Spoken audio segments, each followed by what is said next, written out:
Hi everyone, this is Shandarly for today's video. Monetize ka na ba kay Meta pero walang nare-receive na earnings? Okay, baka nakalimutan mo itong i-turn on.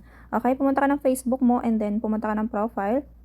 Then itap mo yan si professional dashboard. Then dito sa gilid, itap mo yung monetization. Ayan. Then scroll down and hanapin mo si content monetization. Itap mo yan.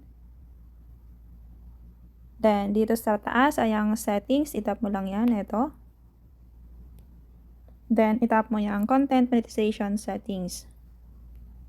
So, kailangan itong naka-turn on itong dalawa.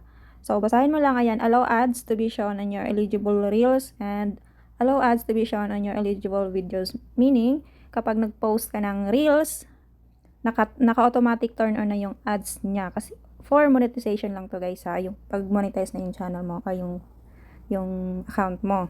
And dito naman sa allow ads to be shown on your eligible videos, yun yung mga long form video na pinopost natin.